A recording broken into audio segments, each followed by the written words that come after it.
Oi, tá boa, bonita? Bem-vindos ao canal.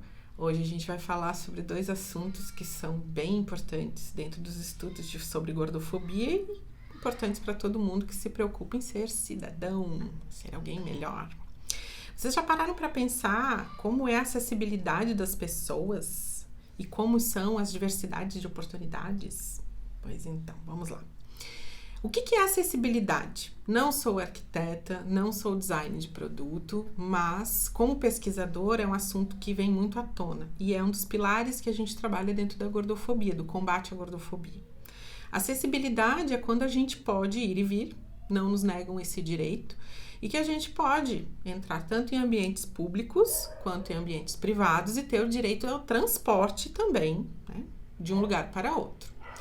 Só aí a gente já para pensar e já percebe que tem uma série de probleminhas, não é?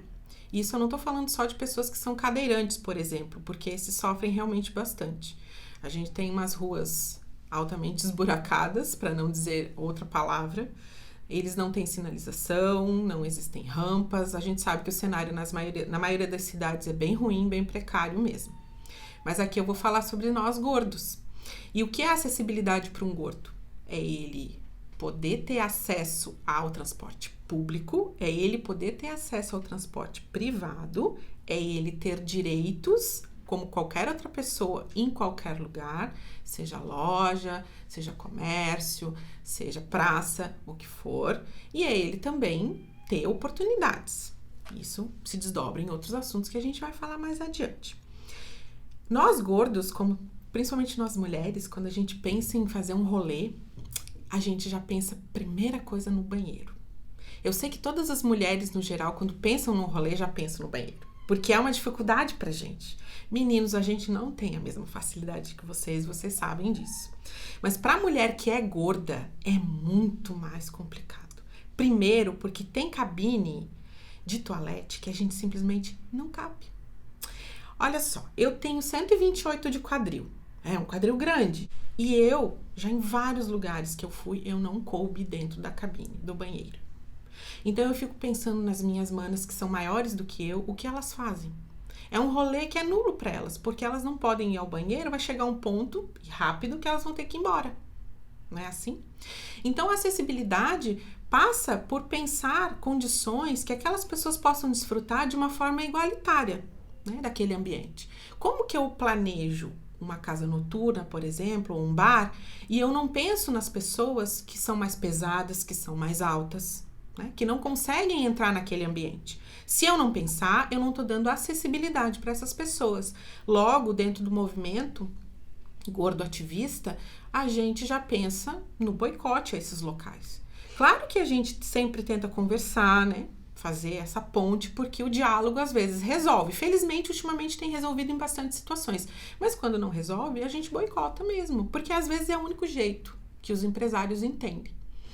No sentido do poder público, a gente precisa que eles tomem as suas responsabilidades, tanto em nível municipal, estadual, federal, e entendam que as pessoas maiores, elas são cada vez mais numerosas. Nós somos um país de gordos, gente. 52% da população brasileira, se a gente levar em conta aquele índice maravilhoso e super amplo, que é o IMC, o Índice de Massa Corporal, que é amplo e lindo, contém ironia, ele vai levar em consideração que nós temos hoje no Brasil, de acordo com um estudo que foi feito bem amplamente pelo Sebrae, bem mais que a metade.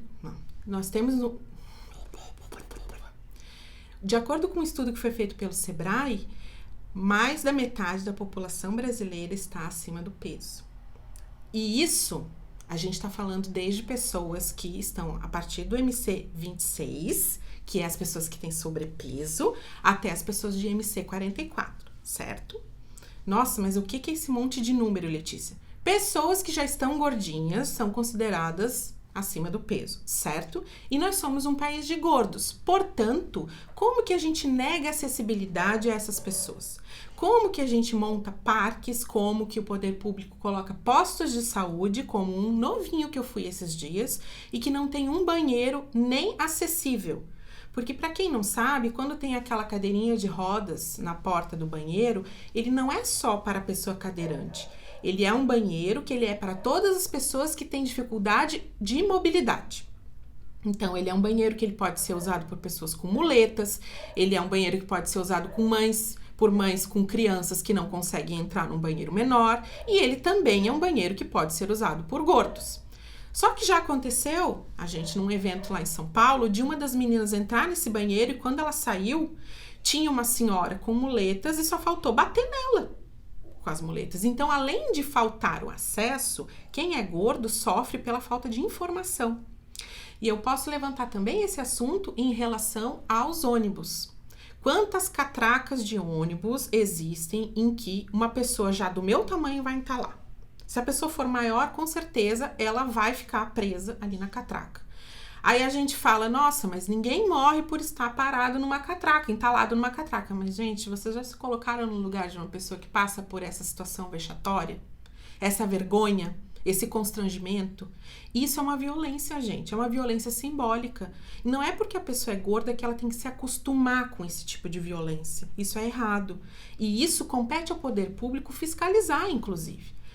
Aí vamos mais longe. Estamos falando de transporte público, de acesso a postos de saúde, isso é uma coisa mais geral e de acesso a todos. Quando a gente pensa num acesso um pouco mais elitizado, a gente pega os aviões. Eu já sentei num avião em que o cinto de segurança não fechava comigo. Eu tive que pedir um cinto extensor. Em outra ocasião, eu vi uma senhora grávida que pediu um cinto extensor. No caso, ela não era gorda, ela estava grávida, mas a situação valeria para uma pessoa gorda. E o avião simplesmente não tinha cinto extensor. A senhora teve que viajar grávida, sem o cinto, ou seja, se tivesse dado uma turbulência, ela poderia ter sofrido, inclusive, lesões. Isso mostra o quê? Isso mostra que existe um descaso para as pessoas que estão fora da caixa, estão fora dos padrões. E quando a gente fala de gordoativismo, a gente também milita para essas outras áreas. A gente milita também para pessoas que são mais altas. Né? Já aconteceu comigo de eu estar no hospital e presenciar cenas com pessoas mais altas. Esses tempos mesmo, tinha uma moça com em torno de 2,10 metros e eles precisavam colocá-la numa maca e eu fiquei ali pelo menos uns 40 minutos acompanhando o caso e não chegou a maca. Eu fui embora e ela estava ali ainda numa cadeira de rodas aguardando a maca. Então, gente, a acessibilidade é uma coisa muito séria. É banheiro? É um banheiro. Você tem banheiro em casa? Porque assim, as pessoas tendem a falar, né? Ah, nossa, mas isso tem em casa, mas isso é mimimi, isso é exagero. Você já pensou se você tá num lugar e você tá com vontade de ir no banheiro e você não tem condição de ir ao banheiro? Qual é a situação? Como é que você vai se sentir? Então, se você conseguir ter essa capacidade de colocar no lugar do outro, você vai pensar e perceber que banheiro não é só um banheiro. Ele é algo muito importante que tem que ser pensado quando se monta alguma coisa, pública ou privada. Aqui não tô falando de shopping, não tô falando de loja, porque se a gente entrar nessa esfera, tem os provadores, tem uma série de outras coisas. E aí, vamos falar na questão da oportunidade também. Uma pessoa gorda, ela acaba diminuindo as suas chances quando ela vai trabalhar num lugar, por exemplo, em que ela não cabe em determinadas coisas. Ela não cabe em determinados ambientes daquele local. É comum pessoas gordas serem desclassificadas até em concursos nas provas físicas. Ah, mas ela não conseguiu correr? Às vezes ela até conseguiu correr aquilo que estava no edital, mas porque o coração dela acelerou um pouco mais ou porque a pressão dela subiu um ponto a mais, isso foi considerado um fator desclassificatório para ela. Sendo que quando a pessoa ela é mais pesada, naturalmente o condicionamento físico dela vai ter um outro resultado no exame. Isso não quer dizer que ela não é saudável e muito menos que ela é incapaz. E estou falando de concursos públicos. Quando a gente fala de vagas privadas, eu mesma já fui preterida em vagas por ser gorda. Já fui preterida por homens e já fui preterida por outras mulheres mais magras do que eu.